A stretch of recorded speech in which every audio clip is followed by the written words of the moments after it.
While it's often misunderstood by the general public, the BDSM subculture and similar ones like it should be safe places for consenting adults to carry out their sexual desires with other people who share the same interests.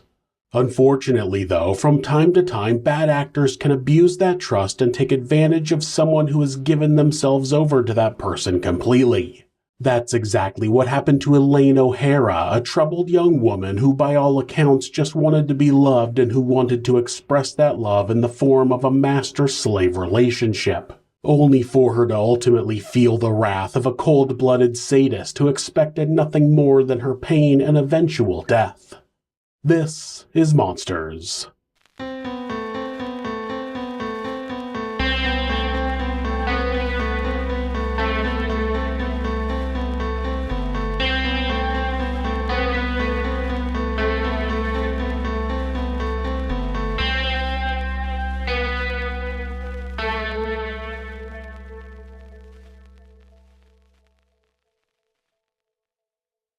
Elaine O'Hara was born on March 17, 1976 in Dublin, Ireland, to parents Frank and Eileen, and it was there she had a difficult childhood. She was often bullied while studying at St. Joseph of Cluny Secondary School on account of her dyslexia, and, at least partially because of that, she ended up falling into a pit of depression and abuse of her own body at a young age.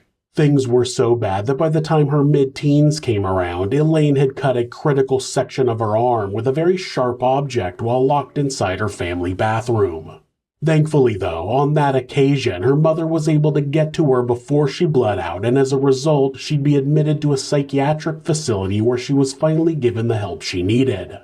It was there that, upon being first treated by Professor Anthony Clare and receiving a borderline personality disorder diagnosis in August of 1992, Elaine began to fully understand and accept the reasons for her mental health problems, with those not only being the fact that she was a frequent target of bullies on account of her learning difficulty, but also that she had been forced to deal with death at a young age when a friend of hers was killed in a car accident. On top of that, there were other physical health problems she had to contend with on a daily basis as well. Health problems such as asthma, diabetes, and polycystic ovary syndrome, with the latter two having only been recently diagnosed by then. With answers to some of her difficulties in life and accepting the treatment proposed by her doctors, Elaine was able to start moving forward with a new chapter. That chapter involved her finishing school and going to college, where she began studying childcare, an industry she hoped to find employment in afterwards. Unfortunately, for as good as things appeared to be going for her, there were still some concerns Elaine's parents had about the effects the medication she was being given was having on their daughter. As her father Frank would later put it, quote, "Her treatment mainly involved a lot of medication as far as I could see. We used to take her out on a Saturday and she'd fall asleep in the cafe. She was so heavily medicated. She never experienced those years that other kids do." Still, it was better she be in that state than the state she'd been in before, as now she no longer appeared to be in any danger to herself. So the O'Haras allowed things to continue on in such a manner. And that all led to the young woman eventually finishing her studies in 2001 and securing a job as a child care assistant at the same elementary school her mother worked at in Ballybrack. That situation served the dual purpose of not only giving her a foot in the door of her chosen career path, but also allowing her to spend more time with her mother. Unfortunately, though, unbeknownst to either of them, the pair's time together was about to come to a permanent end, as in 2002 Eileen passed away following a short battle with cancer. Obviously then, that came as a huge blow to Elaine, as her mother had been one of the people she was closest to in the world. And while she did try to keep herself together for the sake of her father if nothing else, over time the grief led to her mental health issues starting to get the better of her once more.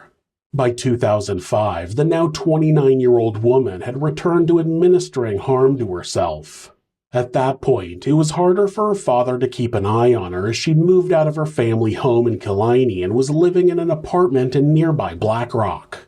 Sure, her dad would still visit her regularly and would even try to support his daughter financially, easing her burdens in the process. But that wasn't enough to stop her from ending up in a coma for 24 hours after one incident led to what was assumed to be a possible attempt to remove herself from the world in 2007.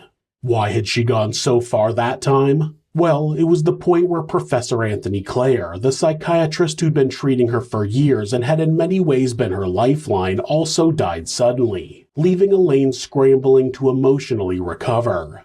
Despite all that, she would eventually recover, and once she was released from the hospital, she began working part-time at a newsagent's in Blackrock, all while she took night classes in nearby Dunleary, where she was learning to become a Montessori teacher, a method of teaching which involves eschewing more traditional methods in exchange for focusing on a child's natural interests and talents instead.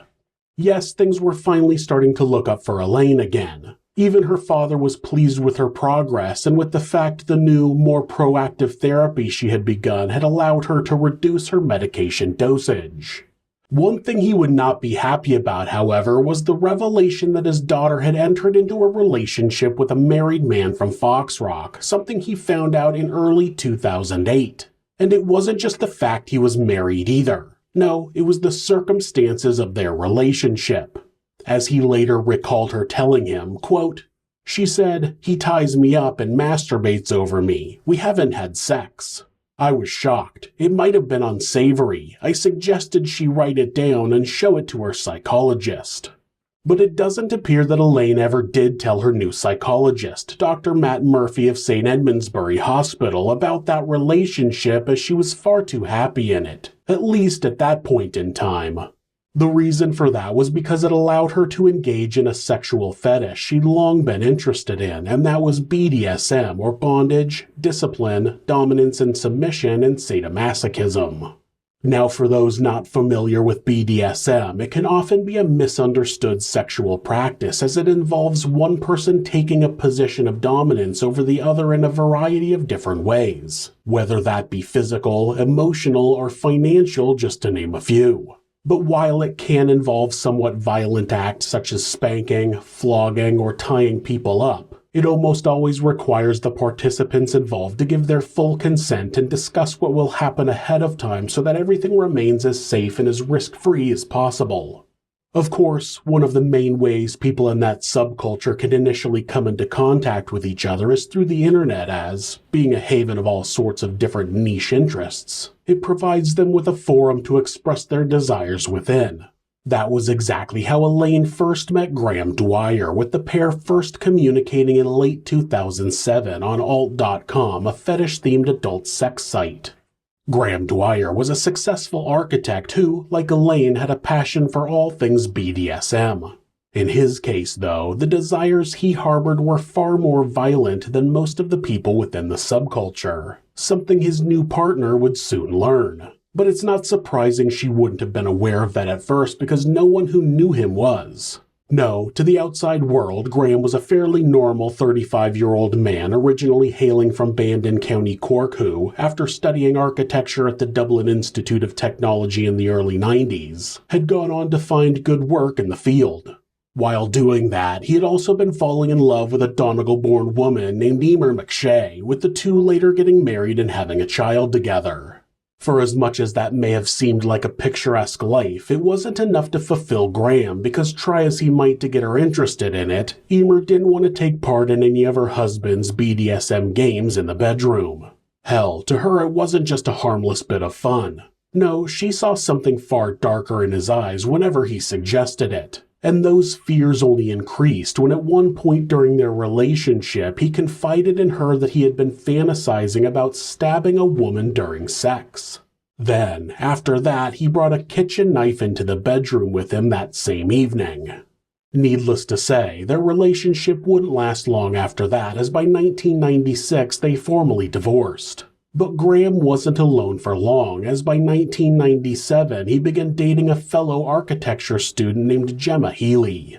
It's not clear if Gemma shared the same sexual desires as he did, but obviously they had enough of a connection that they ended up getting married in 2002 and then moved in together at a house in Foxrock where they had 2 children of their own.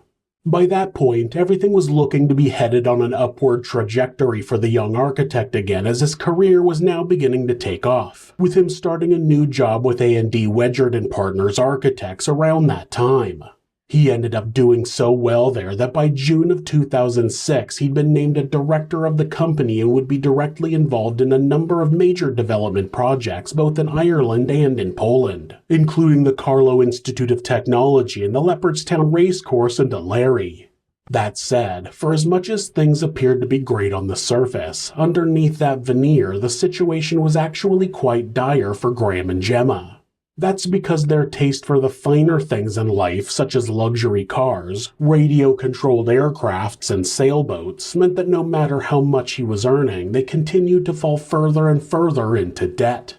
Of course, that was made all the worse by the financial crash of 2007, something that caused Gemma to lose her job and Graham to have to take a huge reduction in pay.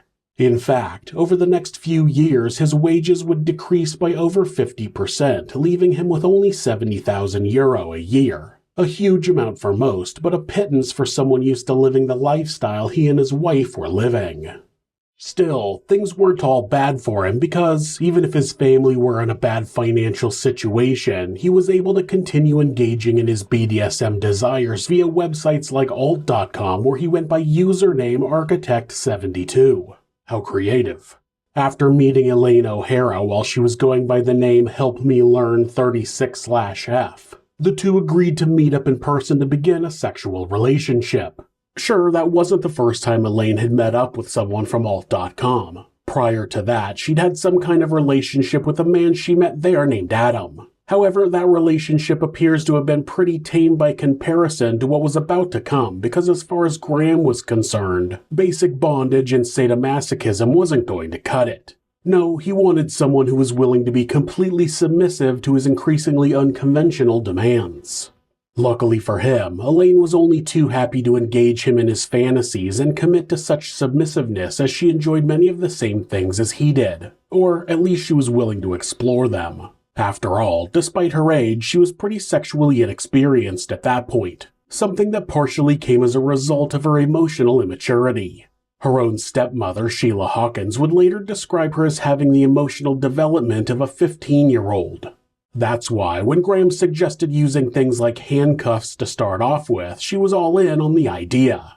Of course, over time though, his suggestions got more and more extreme, with him at one point convincing Elaine to let him cut her with a knife.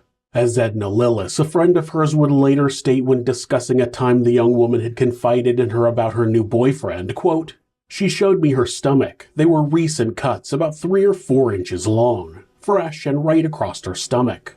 She told me she met someone on the internet and he liked to cut her and she was having some sort of relationship with him whereby he cut her. I told her she was playing a dangerous game." As the weeks and months went on, it appears Elaine began to take heed of that advice as she herself grew wary of Graham. Sure, he was giving her the attention she so desperately craved, but when things started getting too heavy even for her, she decided to cut off the relationship later that year. After that, she went back to seeking out men on the internet, with one of the men, Robert Cullen Jones, later testifying in court that she had been interested in things like sensory deprivation, verbal humiliation, and most troubling, knife play, suggesting her experiences with Graham had created a longer-term interest in introducing cutting into the bedroom. As well as that, she very much wanted to be the submissive in a slave master scenario, with her profile at the time reading, quote, "My fetish is bondage. I love being in chains. I'm here to learn. I serve my master. My ideal master is someone who can train me to be the best submissive slave I can be.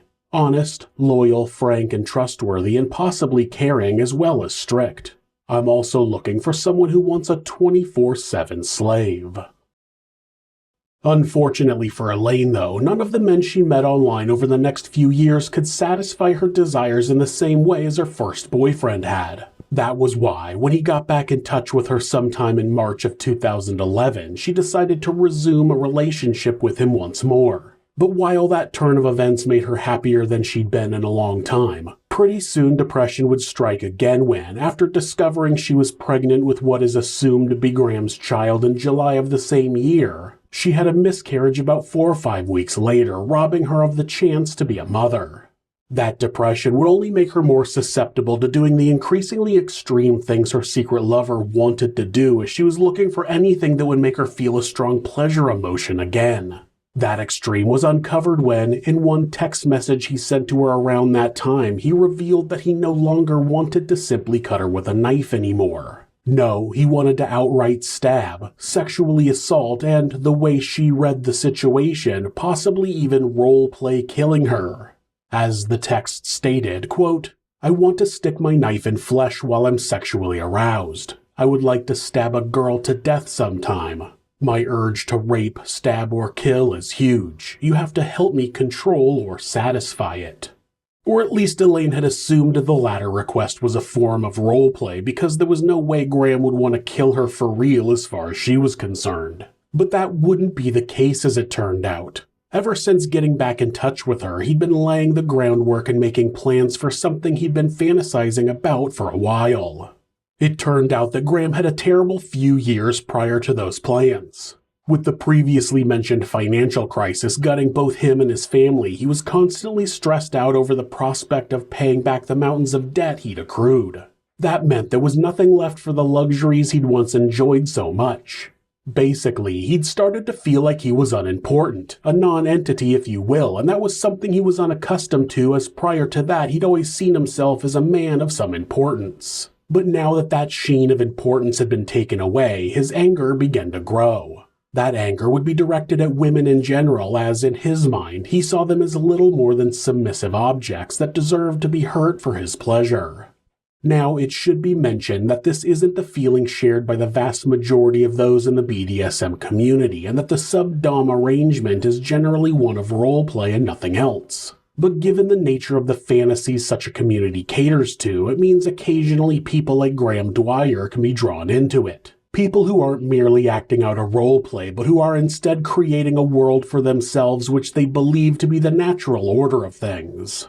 That is one where women are less than men, and so should serve them at all times. And if part of that service means being physically harmed in order to make the man feel better about himself and give him his mojo back, then so be it. So when Graham ordered a buck hunting special 119 knife online, he had no second thoughts and no regrets about what he planned to do with it, and that was to kill Elaine O'Hara. Before he could do that, though, he had to first get her out of the hospital. That's right, after taking another dip in her mental health following her miscarriage, Elaine had admitted herself to St. Edmundsbury. In July of 2012, she called the Samaritans to say she was depressed and contemplating ending it all. Obviously, that statement was taken very seriously and she was brought in immediately, with the young woman spending the next 4 weeks there while doctors and nurses kept a close eye on her. At least as far as they could see, she had improved during her stay there. As Stuart Cahoon, the man who had taken over as her therapist following the death of Dr. Claire, put it when he saw her a month after her admission, quote, "She was in cheerful form, spontaneous, smiling, alert, and seemed happy really. She was excited about working with the tall ships. I thought most of 2012 was good actually, but her mood was probably a bit better than that even on that day." On top of that, the doctor charged with caring for her in the hospital would state that by the time of her discharge she was talking in different terms about life than she had when she had come in, with her now looking forward to engaging in new things that she felt would be healthier for her and ridding herself of the unhealthy parts of her existence. One of the things she appeared to be considering ridding herself of at that point was Graham Dwyer. According to a nurse who spoke to her the night before she was let out, they had discussed the man and how he had become a negative influence and possible danger to her both emotionally and physically. As that nurse would put it, quote, "She said she was just pissed off. I sat on the bed to see if she wanted to talk to me. That's when she started telling me about this person she had met, so I told her to go to the police." But she wouldn't do that in the end because, before she would get a chance to, Elaine O'Hara's life would be snuffed out by the very man she was now beginning to fear. On August 22, 2012, after having attempted to brush off the further advances of Graham during a text conversation, Elaine prepared herself to go to the Tall Ship Festival the following day, a charity event where she had agreed to do some work upon being discharged.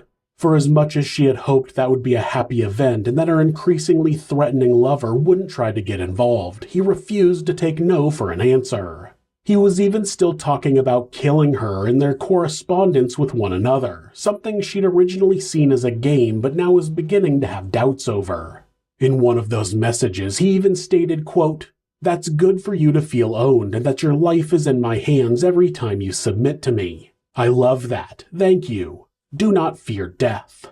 And when she'd responded by asking him to not talk about killing her for a while as it was starting to freak her out, he'd replied, quote, "But tonight's punishment will be like me pretending to do someone for real, okay?"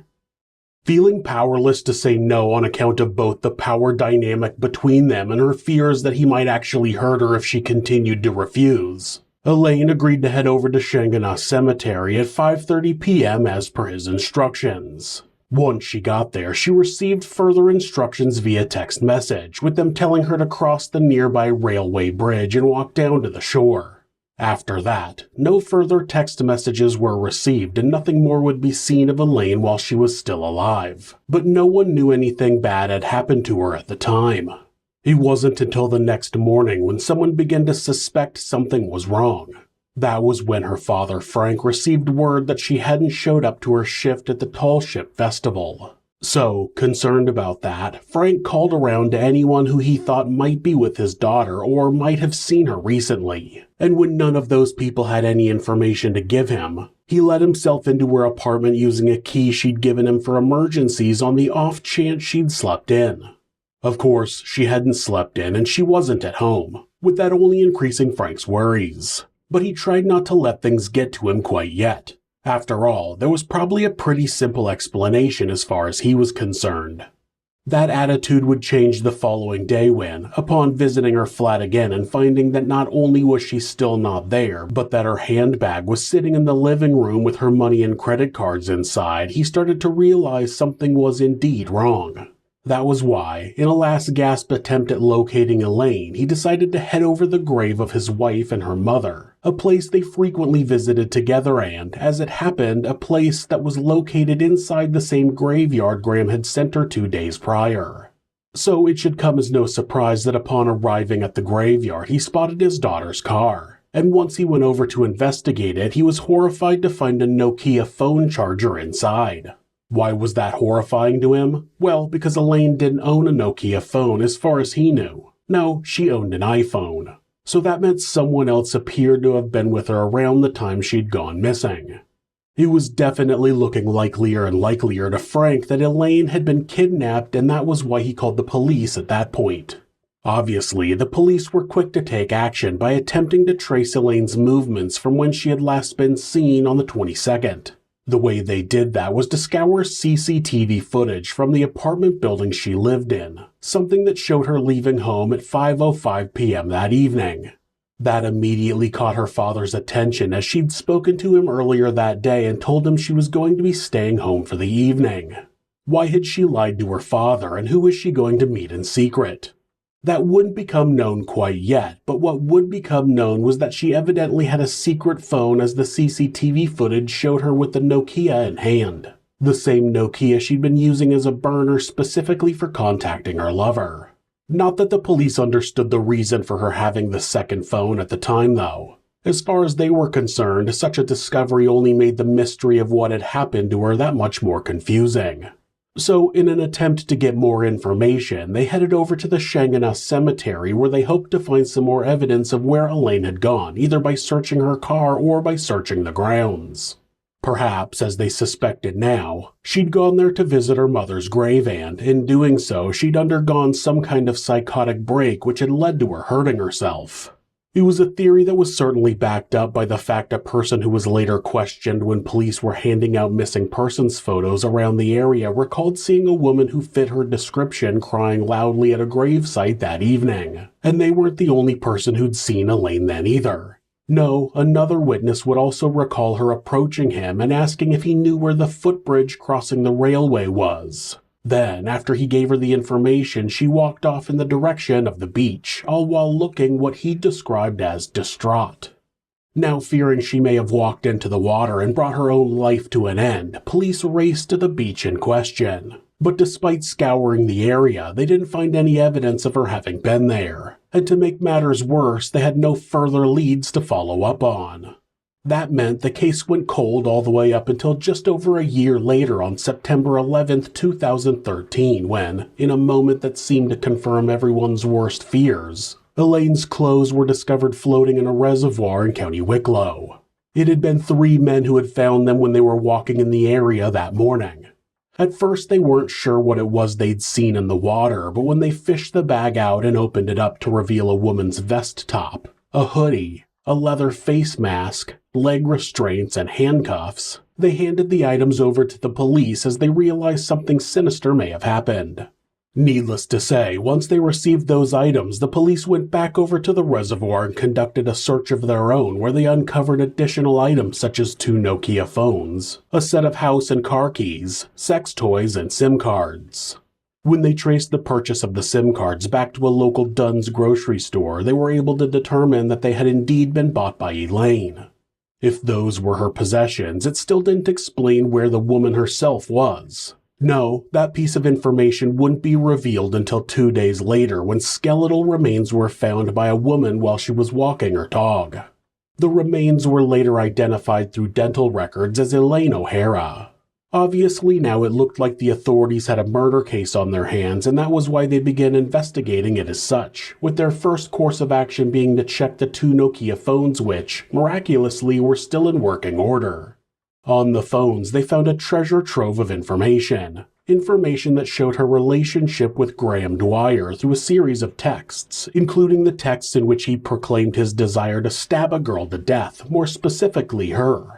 But that wasn't the only evidence they'd been able to unearth which suggested Elaine had been involved in an unhealthy relationship with the Bandon-born architect as, while searching her home in Blackrock, they looked at her computer and discovered documents referring to the Gorian lifestyle, a woman's right as slave. An extreme manifesto which includes passages such as, quote, "If you're a woman practicing a Gorian lifestyle, you don't have one. Your identity is Kajira, a slave," and, quote, "There are different types of women slaves. Some slaves purely serve as sexual objects, while others are masterful at cooking.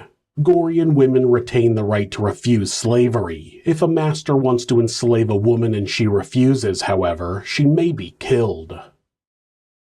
Yes, this document based on a banned book series was certainly fringe even by the standards of most within the BDSM community, as it involved indulging in fetishes over murder. And that wasn't the only concerning thing found in Elaine's computer either, as there were also pornographic photos of what appeared to be mutilated bodies on her hard drive. On top of that, books entitled Serial Violence, Analysis of Modus Operandi and Signature Characteristics of Killers, and 21 Techniques of Silent Killing were unearthed as well, suggesting that either she had an interest in those things or the man at this point only identified as master through her texts was trying to push such interests upon her.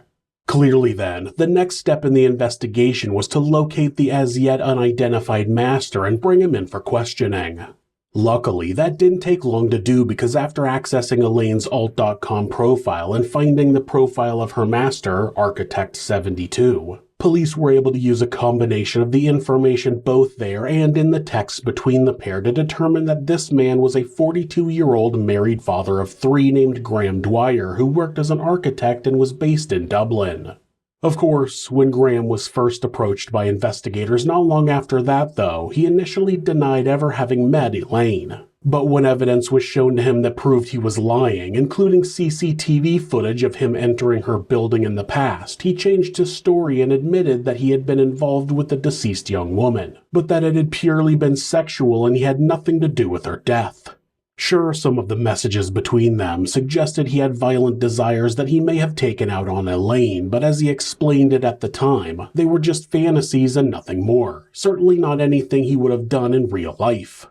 Once his personal computer was searched and violent sex tapes involving him and Elaine were discovered on his hard drive, the authorities felt they had enough evidence to formally charge him with murder. The only question left then was what would happen when the time eventually came for his trial. Would he go to prison for killing his lover, or would he be able to convince a jury he had nothing to do with it? As far as the defense team saw it, it was clear to them that Elaine had caused her own demise. After all, in the days prior to her death, she'd been in the hospital after struggling with those very thoughts. And while she'd been given the all-clear upon being discharged, it was impossible to say what was really going on in her mind at that point. Of course, the prosecution disagreed with that theory. The way they argued things, Graham Dwyer was a cold-hearted killer who had planned his lover's death well ahead of time and had ultimately carried it out with glee once the day came. He was almost the perfect murder, in fact. It involved him creating such a complex web of lies and secrets to hide his double life from his family. He was able to engage in his dark desires without anyone around him being the wiser. Sure, the things he spoke about in his texts to Elaine may have started out as mere sexual fantasies, but over time the content of their conversations clearly showed that his fantasies had morphed into an actual desire to kill. And given Elaine was in a pretty vulnerable state emotionally, she became the perfect prey for him to circle around as he waited for the right moment with which to finally strike. If nothing else, the gradual escalation of what he was asking her to do in the bedroom was textbook manipulative behavior, they would argue, and the calling card of a man who was only too happy to take full advantage of someone he felt he could have full control over at all times. And as if that wasn't enough, in at least one of the unearthed texts from her phone, it was shown that Elaine had tried to push back on some of his more extreme demands, showing that he was clearly uncomfortable with parts of their relationship and that he pushed along with them anyway, immediately making the whole thing that much less consensual and that much more a case of coercion. Obviously then, this created a pretty damning picture of Graham for the jury. And it was about to get even worse as, at that point in the trial, the videos that had been recovered from his computer, the same videos that had been bad enough for police to first feel comfortable charging him with murder, were shown. Of the 38 clips that were deemed to be possibly relevant to the case, 35 of them showed footage of him with Elaine in a variety of violent scenarios. One of them even showed him stabbing her in an act of sex play, with that being made all the worse by the fact her voice could clearly be heard saying, "Please stop." Then there were the videos that didn't include Elaine, the ones that showed Graham with other women who were also being cut with a knife, suggesting that it was something he did regularly.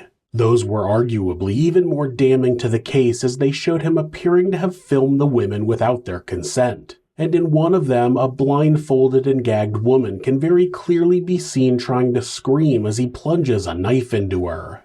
For as bad as that looked, and for as bad as it looked when one of Graham's ex-girlfriends took the stand and claimed he regularly kept a kitchen knife under his pillow whenever they were having sex, that still didn't prove he was actually responsible for Elaine's death.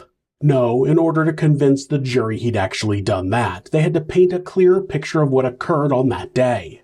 Luckily, further text messages recovered from Elaine's phone would do just that, as they showed him contacting her on the afternoon she left the hospital. And while after that the trail went dark in terms of smoking gun evidence, it was felt that, combined with the rest of the evidence, was enough to prove that Graham wanted to get his victim out to a remote location where he could force her into his car, kill her, and drive up to the Killikee Mountains in order to dump her body. But even if that looked to be the final nail in the coffin for Graham's defense, his team continued to argue that none of the evidence actually proved he killed anyone, and all it really showed was that he was someone who had sexual interests which were considered outside of the norm by most. Sure, he had been the last known person to speak to Elaine based on those text messages, but could it really be proven beyond a doubt he was the one who'd sent them? One of Graham's lawyers argued that phone data shouldn't even have been admissible at trial at all, as it was a breach of his rights under the European Charter of Fundamental Rights.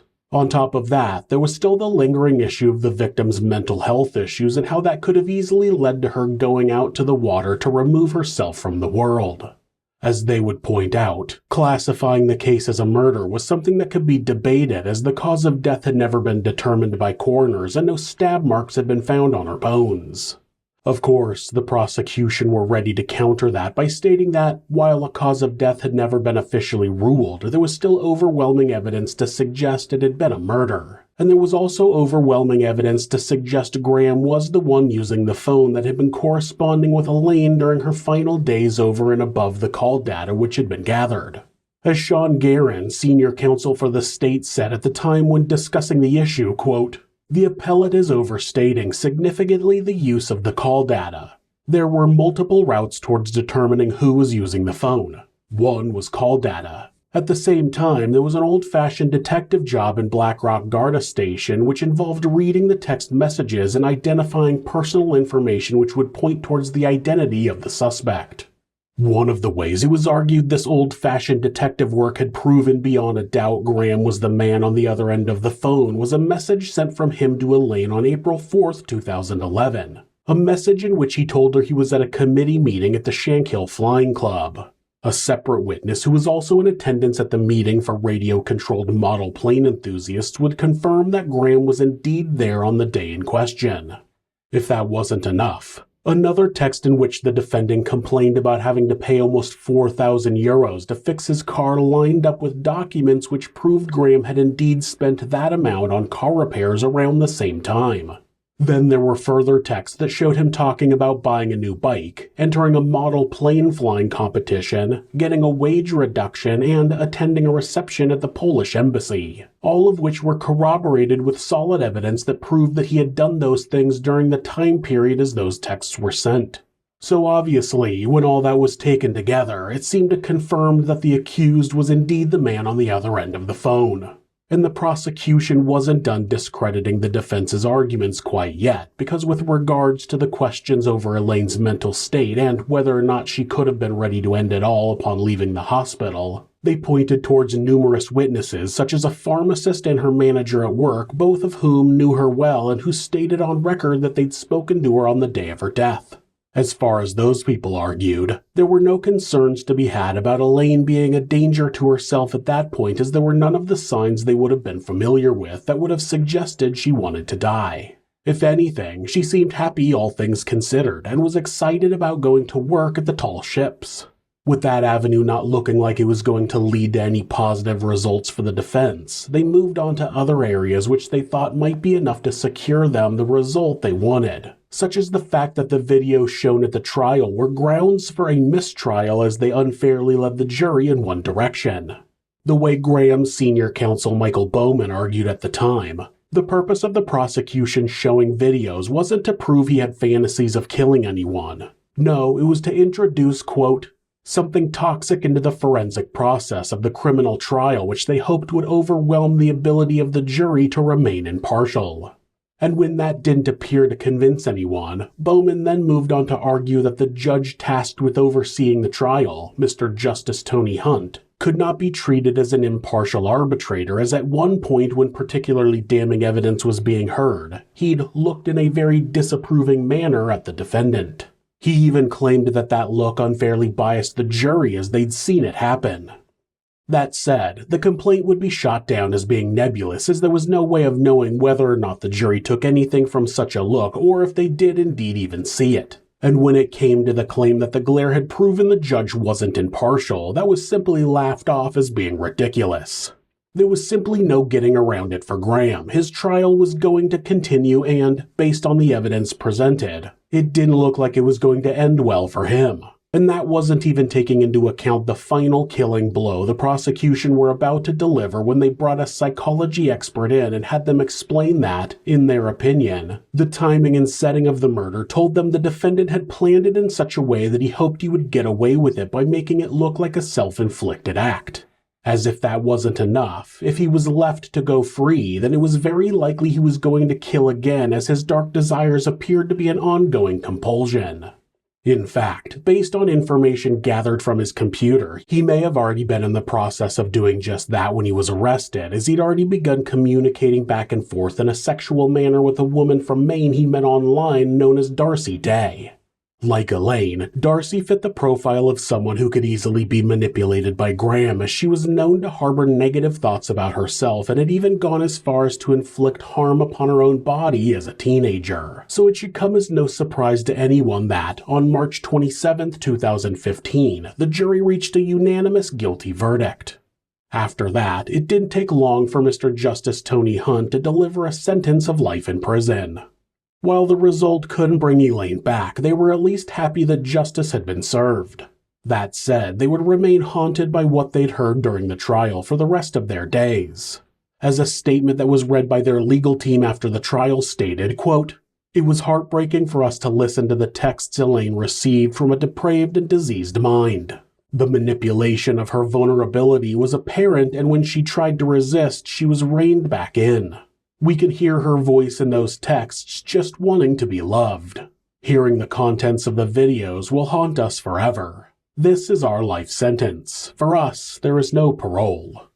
Of course, when it came to Graham Dwyer, he would appeal the court's decision on the basis that his team still believed using mobile phone data as part of the case was incompatible with EU law. But while that would eventually lead to a larger discussion about the usage of such data in trials going forward, in this particular incident, the Irish Supreme Court ultimately agreed that an exception was merited here as said data so clearly pointed towards the guilt of the defendant. And just like that, the tragic story of Elaine O'Hara's murder came to an end with her killer well and truly behind bars and unlikely to see the light of day for a long time. But that's not to say it's not something her family and friends still continue to struggle with to this day, as, in the annals of brutal killing seen throughout Irish history, this one has to rank right there amongst the worst for the sheer levels of cruelty, dehumanization, and brutality that it involved. Something only capable at the hands of a monster.